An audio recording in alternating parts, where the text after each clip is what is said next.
City Hockey viewers, இன்னைக்கு நம்ம வந்து ரிலீஸ் ஆயிருக்கிற மெய்யழகன் படத்தினுடைய ரிவ்யூ தான் பார்க்க போறோம்.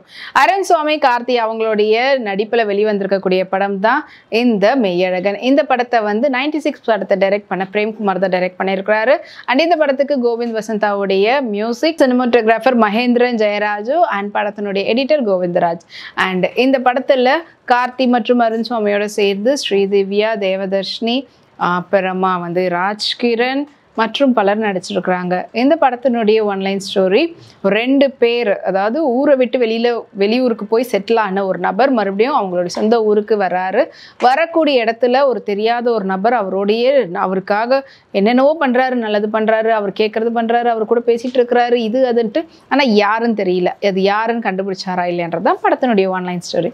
படத்தினுடைய மெயின் இன்ட்ரோலேருந்து அப்படின்னு பார்த்தீங்கனாலே அருண் சுவாமியோடைய கதையிலேருந்து தான் ஆரம்பிக்கும். அவருடைய சொந்த ஊர், அவங்களுடைய விஷயங்கள், அவங்களுடைய ப்ராப்பர்ட்டிஸ் எல்லாம் சேல் பண்ணிவிட்டு அவங்க வெளியூருக்கு போகிறாங்க. வெளியூரில் போய் செட்டில் ஆகுறாங்க. அந்த ஊரில் அவர் நல்லா படித்து வேலைக்கு போய் திருமணம்லாம் ஆனதுக்கப்புறமா மறுபடியும் அவங்க சொந்த ஊருக்கு ரிட்டர்ன் வராரு ஒரு கல்யாணத்துக்காக. அந்த வந்த இடத்துல அவர் சொந்த ஊர், சொந்த மக்கள், சொந்தக்காரங்களெல்லாம் பார்த்து எப்படியெல்லாம் அவருக்கு வந்து ஃபீல் இருக்குது. அந்த இடத்துல இன்னொரு கேரக்டர் வந்து அவருக்கு தேவையான எல்லா விஷயங்களும் பண்ணுறாங்க. அவருக்கு அவ்வளோ கதைகள் சொல்கிறாரு, என்னென்னவோ சொல்கிறாரு, எல்லாமே பண்ணுறாரு. எங்கே போனாலும் பின்னாடியே வால் பிடிச்ச மாதிரி போகிறாரு. அவர்கிட்ட இருந்து ஓடி ஒளிகிறாரு, எப்படி பார்த்தாலும் வந்துடுறாரு. அவ்வளோ தூரத்துக்கு என் மேலே அன்பை பொழிகிறாரு. யார் அவர் அந்த அன்பை பொழிகிறது என்னால் தாங்கிக்க முடியல. எனக்கு ஒரு ஸ்டேஜுக்கு மேலே யார் இந்த ஆள் எப்படி கேட்குறதுன்னு தெரியாமல் மறுபடியும் அடித்து பிடிச்சிக்கிட்டு அவருடைய வீட்டுக்கு வந்து இந்த கதையெல்லாம் சொல்கிறாரு. ஃபைனலாக அவங்க யாருன்றது ரிவீல் ஆச்சான்றது தான் படத்தினுடைய கதை. And Arun Swamy of course as usual அவருடைய பியூட்டிஃபுல்லான பெர்ஃபார்மன்ஸ் வந்து கொடுத்துருக்கிறாரு. அண்ட் அதுவும் அந்த எஸ்தட்டிக்கான ஸ்டைலையும் அவருக்குன்னு இருக்கக்கூடிய அந்த பாணியில் அவர் பண்ணக்கூடிய விஷயங்கள், அதை வந்து ரொம்ப சட்டிலாகவும், அதே சமயத்தில் இந்த கேரக்டரே வந்து ரொம்ப கம்மியாக பேசக்கூடிய கேரக்டருக்கு ரொம்பவே ஒரு தத்ரூபமாக அப்படியே ஆப்டாக செட் ஆகக்கூடிய ஒரு கேரக்டர் அவருக்கு. இந்த பக்கம் வந்து பார்த்தீங்கன்னா கார்த்தி அவங்களுடைய ஆக்டிங் பெர்ஃபார்மன்ஸ் யார் என்னன்னே தெரியாது, ஆனால் என்னுடைய வேலைகளை நான் பண்ணுவேன், அவங்களுக்காக எல்லாம் கொடுப்பேன் அப்படின்ற மாதிரியான ஒரு எப்படி ஃப்ரெண்ட்லியான ஒரு பாண்டிங் கொண்ட ஒரு நபர். அண்ட் அவர் வந்து பேசிகிட்டே இருக்கக்கூடிய இந்த டாக்கட்டிவ் கேரக்டர் இன்னும் வந்துட்டு அவருக்கு கூடுதல் ப்ளஸ்ஸாகவும் படத்தில் அமைஞ்சது. அண்ட் இந்த படத்துல இருந்து இவங்களை தவிர்த்து இன்னும் இருக்கக்கூடிய தேவதர்ஷினி தான் வந்து அருண் சுமைக்காக ஜோடி, ஸ்ரீதிவ்யா கார்த்திக்கான ஜோடி. அண்ட் அதை தாண்டி இளவரசு அவர்கள், அதுக்கப்புறம் ராஜ்கிரண் அவங்களுடைய அந்த விஷயங்கள், அவங்க என்னெல்லாம் பண்ணுறாங்க, ஊரில் வந்து எப்படி இருக்கிறாங்க, ஊருக்காக அவங்க என்ன சொல்லக்கூடிய விஷயங்கள், அது ஒரு பக்கம் சின்ன அப்படியே போயிட்டு இருக்குது. 96ல் காட்டின அதே மாதிரியான இன்டென்ஸான ஒரு 2 பேருக்கான கான்வர்சேஷனை காட்டணுன்றதுக்காக எடுக்கப்பட்ட படமாகவே இது வந்து தெரியுது. ஸோ 2 பேரை தவிர்த்து நான் வேறு யாரையும் ஸ்க்ரீனில் வச்சுக்கக்கூடாது. ட்ராவல் வந்து அவங்க 2 பேருக்குள்ளே மட்டும்தான் இருக்கணுன்றதை வந்து ஒரு முடிவு எடுத்து தான் டைரக்ஷனுக்கு வந்தாரா பிரேம்குமார்னு தெரியல.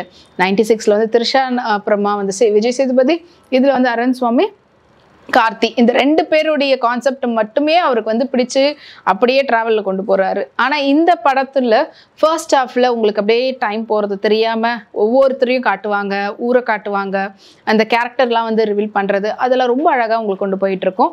செகண்ட் ஹாஃப்லேருந்து தான் நம்மளுக்கு அந்த ட்ராவல் வந்து போகும். 2 பேருக்குள்ளே இருக்கக்கூடிய அந்த விஷயங்கள் வந்து இது ட்ராவல் ஆகுது. அந்த ட்ராவலை வந்து நம்ம ஒரு ஸ்டேஜ்க்கு மேலே இது ரொம்ப போகுது அப்படின்ற மாதிரி ஃபீல் பண்ணக்கூடிய ஒரு செட் ஆஃப் ஆடியன்ஸும் இருக்கலாம். இன்னொரு செட் வந்து பார்த்தீங்கன்னா இது நல்லா இருக்கே, எனக்கு வந்து அடிதடியெல்லாம் இல்லாமல் ரொம்ப அழகாக எனக்கு வந்துட்டு அப்படியே போகிறது வந்து எனக்கு பிடிச்சிருக்கு அப்படின்ற மாதிரியான ஒரு ஆடியன்ஸும் இருக்கலாம். இந்த 2 பேருடைய கான்வர்சேஷனில் வரக்கூடிய டயலாக்ஸ் தான் இந்த படத்துக்கான ஒரு ப்ளஸ். ஸ்ட்ரென்த் அப்படின்றது வந்து பார்த்தீங்கன்னா படத்தில் காட்டக்கூடிய நிறைய கேரக்டர்ஸ் இல்லாமல் என்னுடைய டயலாக்ஸை வந்து நான் ஸ்ட்ரென்த் பண்ணி வைக்கிறேன், அது மூலயமா என்னுடைய கதையை வந்து நான் சொல்கிறேன்னு சொல்லிட்டு ஒரு சில பேருனுடைய ஸ்டைல் வந்து பார்த்தீங்கன்னா சுற்றி இருக்கக்கூடிய கலர்ஸ் அண்ட் அவங்களுடைய சினிமோட்டோகிராஃபியோட சேர்ந்து சொல்லக்கூடிய கதை சொல்லிகளாக இருப்பாங்க ஒரு சில டைரக்டர்ஸ். ஒரு சில பேர் வந்து என்னுடைய கேரக்டர்ஸ்க்கு கொடுக்கக்கூடிய கலர்ஸ் அண்ட் அவங்களுக்கான டோன் வச்சு கதை சொல்லிகளாக இருப்பாங்க.